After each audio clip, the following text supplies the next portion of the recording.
Wisaka Pujade. Wisaka Pujade atau Hari Waisak adalah salah satu hari terpenting dalam agama Buddha dan untuk semua umat Buddha. Ini adalah hari umat Buddha berkumpul untuk memperingati kehidupan Sang Buddha dan untuk menghormati kemurnian, kebijaksanaan mendalam, dan kasih sayang yang sangat luar biasa untuk semua umat manusia dan makhluk hidup dengan merefleksikan dan menerapkan ajarannya sebagai pedoman hidup mereka. Hari Vaisakha Puja juga menandai peringatan 3 peristiwa penting dalam kehidupan Buddha, yaitu kelahiran, pencerahan, dan pencapaian Nibbana yang sempurna, yang terjadi pada hari ke-15 bulan ke-6 bulan lunar. Siapakah Sang Buddha? Siddhartha adalah nama lahir dari Sang Buddha yang berarti orang yang mencapai segala cita-citanya. Beliau adalah seorang pangeran dari Raja Suddhodana yang memerintah kerajaan Kapilavastu dari suku Sakya, dan ibunya adalah Ratu Mahamaya yang berasal dari suku Kolyat. Seiring bertambahnya usia Pangeran Siddhartha, dia terlepas dari kekayaan materi karena dia merasa bahwa itu bukanlah tujuan akhir hidup. Hatinya digerakkan oleh keinginan untuk memperoleh kebijaksanaan, kebenaran tentang kehidupan di dunia yang penuh dengan kesedihan dan penderitaan. Juga, dia lebih suka pergi mencari kebahagiaan sejati dan abadi. Kita semua melihat kelahiran, penuaan, penyakit, dan kematian sebagai kejadian alami. Tetapi tidak demikian dengan Pangeran Siddhartha. Beliau menyadari bahwa suatu hari beliau juga akan menua, jatuh sakit, dan akhirnya meninggal. Penderitaan ini melekat dalam setiap kehidupan, dan beliau ingin menemukan cara untuk mengakhirinya.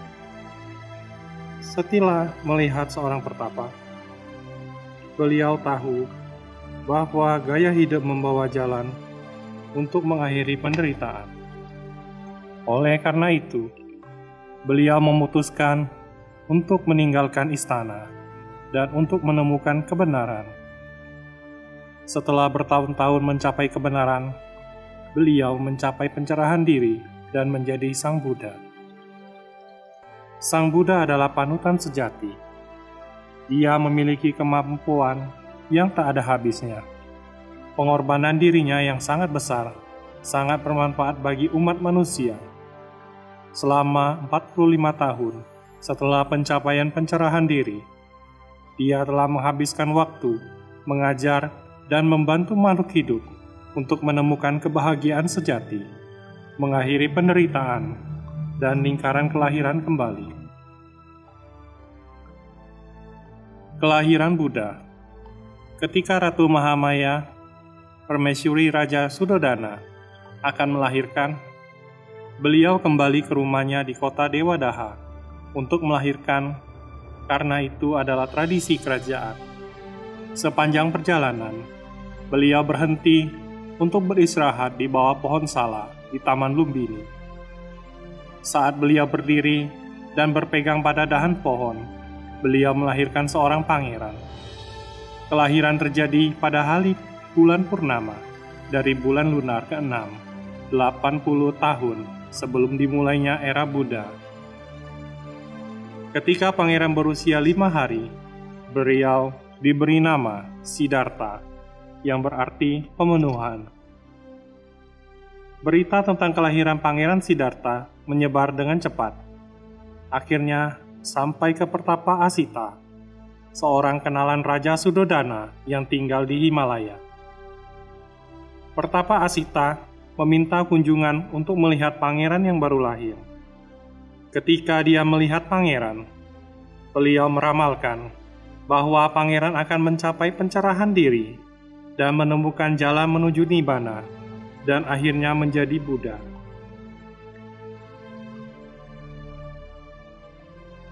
Pangeran akan mengajari orang-orang cara mengakhiri penderitaan dan menyebarkan cinta dan kebaikan kepada seluruh umat manusia. Setelah mempresentasikan prediksinya, Pertapa Asita membungkukkan hormat di hadapan kaki pangeran. Menyaksikan tindakan itu, Raja Suddhodana sangat gembira dan membungkukkan kepada pangeran juga. Belakangan, Raja mengundang 8 Brahma yang berspesialisasi dalam astrologi untuk memeriksa dan memprediksi takdir Pangeran Siddhartha. 7 dari mereka melamarkan bahwa pangeran akan menjadi kaisar tertinggi jika beliau naik tahta. Namun, jika beliau memutuskan untuk ditabiskan, beliau akan menjadi Buddha. Akan tetapi, kondanya, Brahma termuda, meramalkan bahwa pangeran akan memilih jalan yang terakhir dan menjadi Buddha.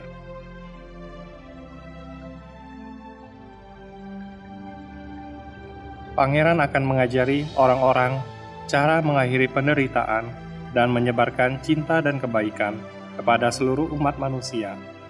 Setelah mempresentasikan prediksinya, Pertapa Asita membungkukkan hormat di kaki pangeran. Menyaksikan tindakan itu, Raja Suddhodana sangat gembira dan membungkuk kepada pangeran juga. Belakangan, Raja mengundang 8 Brahma yang berspesialisasi dalam astrologi untuk memeriksa dan memprediksi takdir Pangeran Siddhartha. 7 dari mereka meramalkan bahwa pangeran akan menjadi kaisar tertinggi jika beliau naik tahta.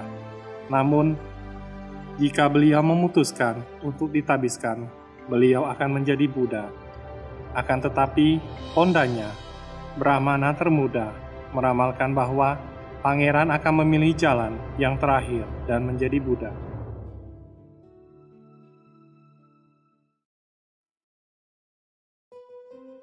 Pencerahan Buddha. Raja Suddhodana berharap agar Pangeran Siddhartha melanjutkan pemerintahan kerajaan dan pada akhirnya menjadi kaisar tertinggi. Beliau menyediakan semua harta mewah yang diinginkan putranya di 3 istana untuk 3 musim yang dipenuhi oleh permaisuri yang cantik dalam upaya untuk melindungi sang pangeran dari menyaksikan segala bentuk penderitaan dan kesedihan yang akan menyebabkan sikap apatis dan keinginan untuk menabiskan. Kehidupan mewah sang pangeran dipenuhi dengan keindahan, kekayaan, pelayan kerajaan, ketenaran dan kebahagiaan. Suatu hari, ketika Pangeran Siddhartha berusia 29 tahun, beliau menunggang kudanya keluar istana dan bertemu dengan orang tua, orang sakit, orang mati, dan pertapa.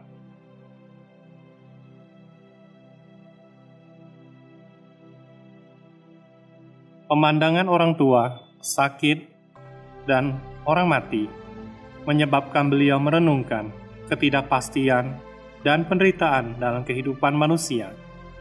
Tetapi setelah melihat pertapa, seorang individu yang mencari pelarian dari penderitaan, Pangeran Siddhartha tergerak oleh gaya hidup itu dan bercita-cita untuk ditabiskan suatu saat nanti. 6 tahun setelah meninggalkan istana, untuk menabiskan dan menghabiskan waktu mencari dengan susah payah, Pangeran Siddhartha mencapai pencerahan diri di bawah pohon Bodhi di sepanjang tepi sungai Neranjara pada malam bulan purnama di bulan lunar ke-6 dan menjadi Buddha pada usia 35 tahun. Selama tahap meditasi pertama, beliau mencapai kemampuan untuk mengingat kembali setiap kehidupan lampau bahwa beliau pernah dilahirkan. Di tingkat tengah, sampai beliau mencapai apa yang disebut mata dewa dan memperoleh kemampuan untuk melihat kehidupan lampau dari semua makhluk hidup dalam siklus kehidupan atau samsara. Pada tahap meditasi terakhir, beliau mampu melenyapkan semua kekotoran batinnya melalui kebijaksanaan yang diperolehnya. Pangeran Siddhartha sekarang telah sepenuhnya tercerahkan dan menjadi Buddha. Saat ini, tempat di mana beliau mencapai pencerahan diri adalah di kota Bodhgaya, yang terletak di kota Gaya, di negara bagian Bihar, India.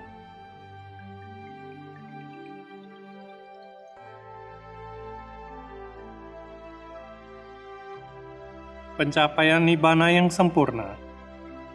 Setelah pencapaian pencerahan, Sang Buddha mengajarkan tentang sifat dunia dan kehidupan atau Dhamma kepada orang-orang selama 45 tahun ke depan, hingga beliau berusia 80 tahun.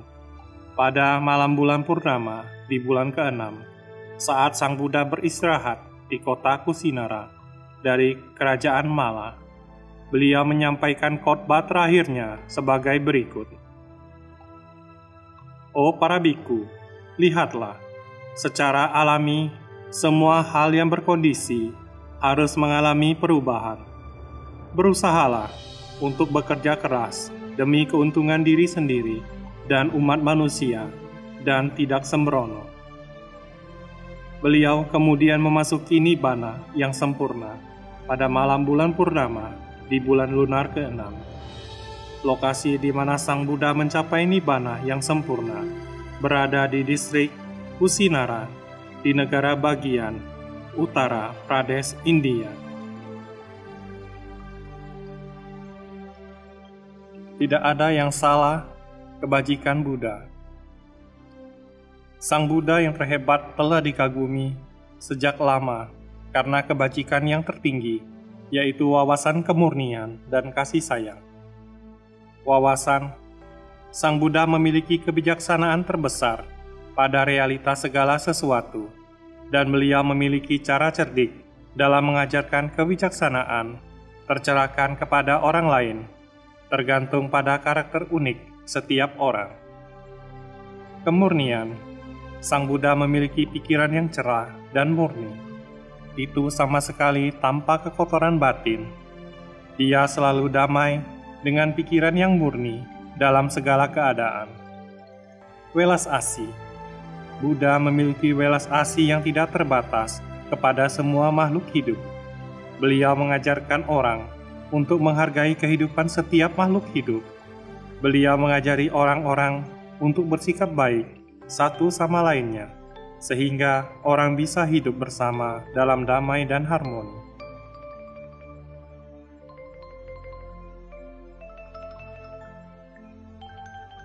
Ajaran Buddha dapat dikelompokkan menjadi 3 komponen utama sebagai berikut. Pertama, menghindari perbuatan yang tidak bermanfaat. Yang kedua, lakukan perbuatan baik. Yang ketiga, jaga pikiran supaya bersih dan cerah. Kebijaksanaan Sang Buddha yang tercerahkan tidak dapat diperoleh dengan berpikir atau membayangkan, tetapi bisa diperoleh dengan latihan meditasi. Ajaran beliau adalah kebenaran yang bertahan dalam ujian ruang dan waktu. Siapapun yang berlatih meditasi dengan sungguh-sungguh dan benar akan dapat mencapai pencerahan dengan cara yang sama seperti yang beliau yang tercerahkan. Ajaran Sang Buddha dan aktivitas kebajikannya sehari-hari telah menunjukkan bahwa dia adalah guru terbesar yang benar-benar dan sangat bermanfaat bagi manusia.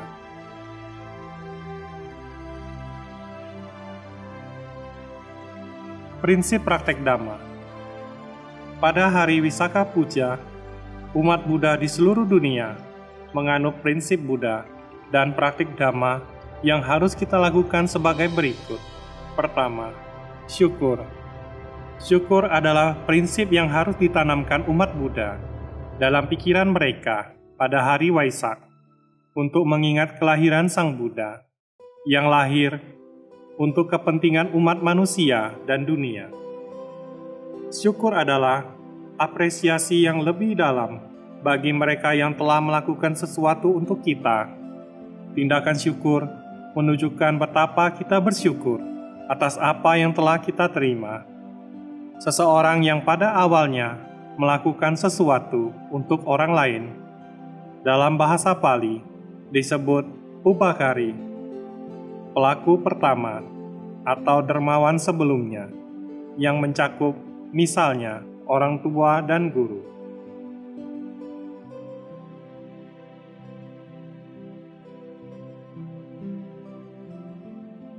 Dalam Buddhisme, Sang Buddha adalah Pubakari, pelaku pertama.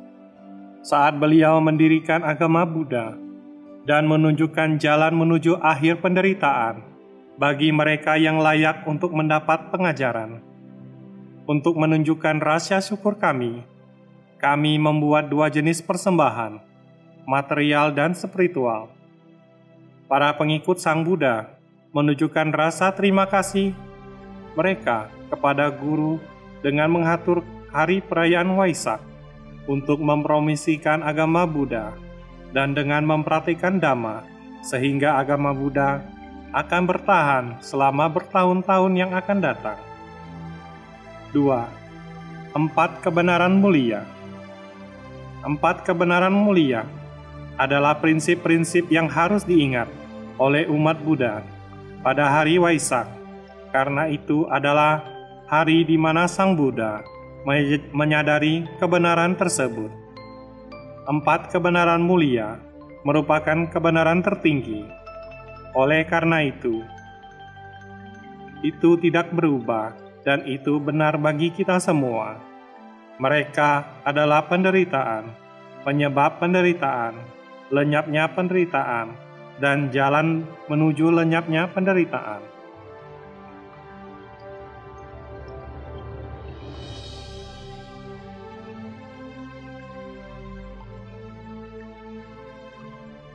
Penderitaan. Sang Buddha mengajarkan bahwa penderitaan adalah hakiki. Itu terjadi dalam kehidupan sehari-hari dan umum terjadi pada semua manusia. Penderitaan intristik meliputi penderitaan lahir, usia tua, dan kematian. Setiap hari, itu termasuk perpisahan dari orang yang dicintai, bergaul dengan apa yang tidak disukai, dan memiliki apa yang tidak diinginkan. 2. Penyebab penderitaan. Itu adalah akar masalahnya. Sang Buddha berkata bahwa semua penderitaan memiliki penyebabnya, dan penyebab itu adalah tanha atau nafsu, keinginan, dan kemelekatan. 3. Lenyapnya penderitaan. Masalah penderitaan bisa diselesaikan. Menurut Sang Buddha, semua jenis penderitaan dapat dilenyapkan dengan melenyapkan tanha, yaitu melenyapkan keinginan. 4. Jalan menuju lenyapnya penderitaan. Ini adalah cara untuk menyelesaikan masalah.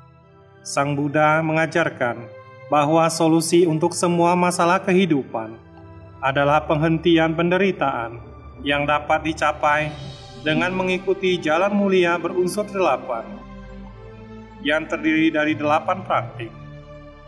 Pandangan benar,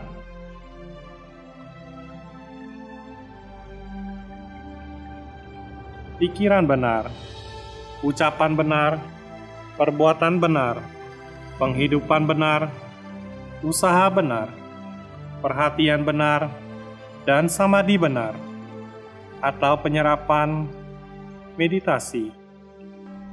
Dengan 3 latihan dalam moralitas, konsentrasi, dan kebijaksanaan. 3. Perhatian. Perhatian artinya selalu menjelaskan tentang aspek politik.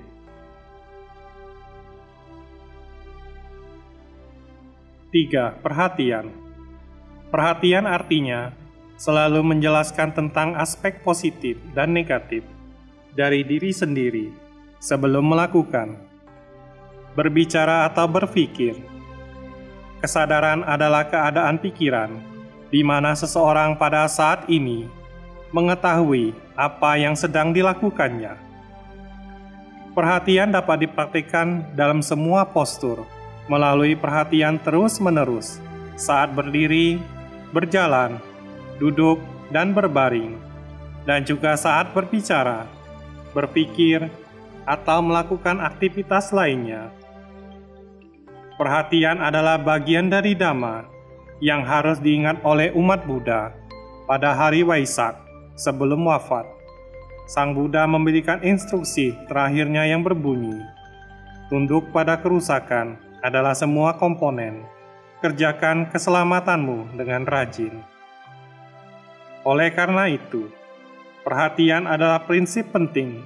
Semua ajaran Sang Buddha dapat diringkas di bawah perhatian.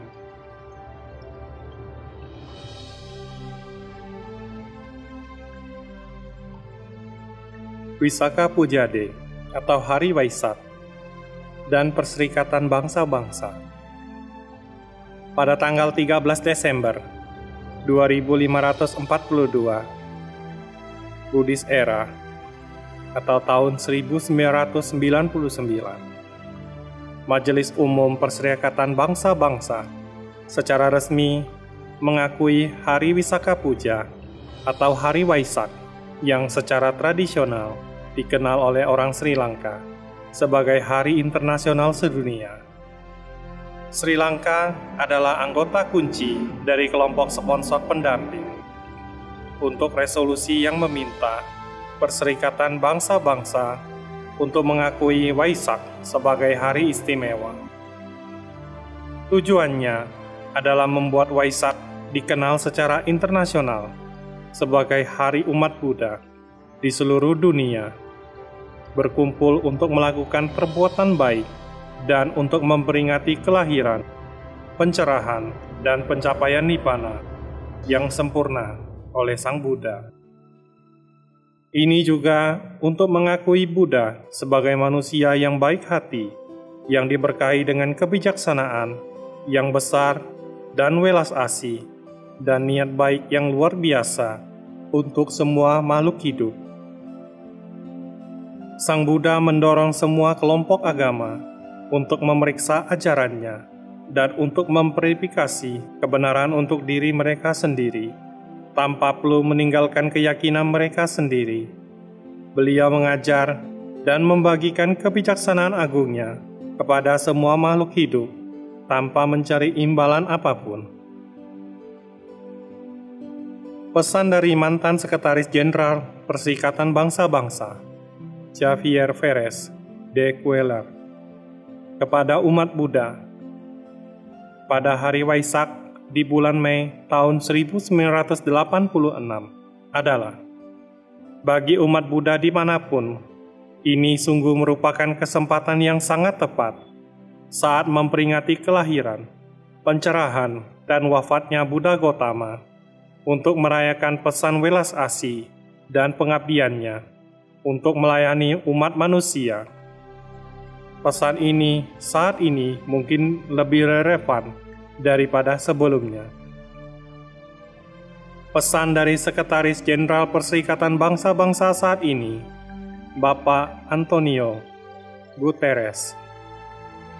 Saya mengirimkan harapan yang hangat kepada semua orang yang merayakan Hari Waisak, sebuah acara sakral bagi jutaan umat Buddha di seluruh dunia. Saat ini, kita menghormati kelahiran, pencerahan, dan wafatnya Sang Buddha. Kita semua dapat terinspirasi oleh ajarannya.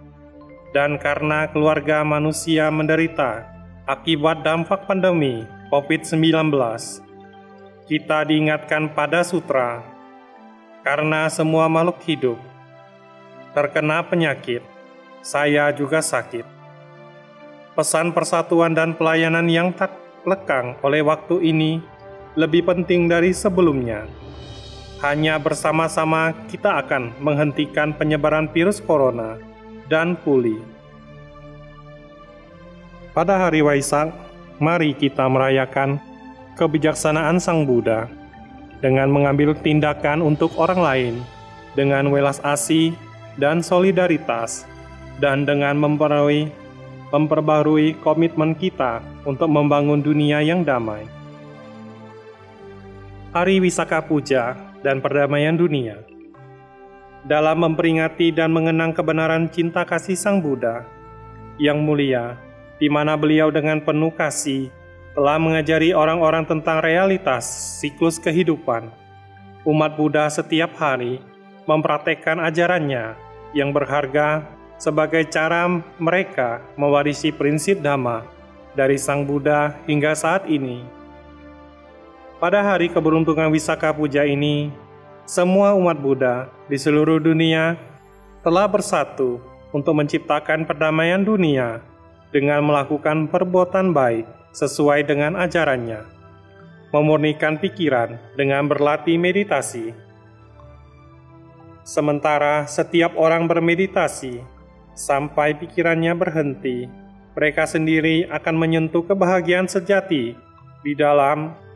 Itu adalah kebahagiaan yang tidak dibutuhkan dari pencarian tanpa henti di luar. Dan jika kita yang datang dari berbagai negara, berbagai kota di seluruh dunia, dan bermeditasi bersama sampai kita mencapai kedamaian batin, maka kekuatan energi murni kolektif kita dan kebahagiaan sejati yang bersumber dari pusat tubuh akan bangkit dan menyebar ke orang lain di sekitar kita. Saat itu, bisa dikatakan kita akan menjadi seperti magnet kebahagiaan, di mana hal-hal baik dan baik akan tertarik kepada kita. Artinya, kita siap untuk mengubah lingkungan kita seperti keluarga, perusahaan, sekolah, tempat kerja, masyarakat, hingga seluruh negara dan seluruh dunia mencapai kedamaian sejati.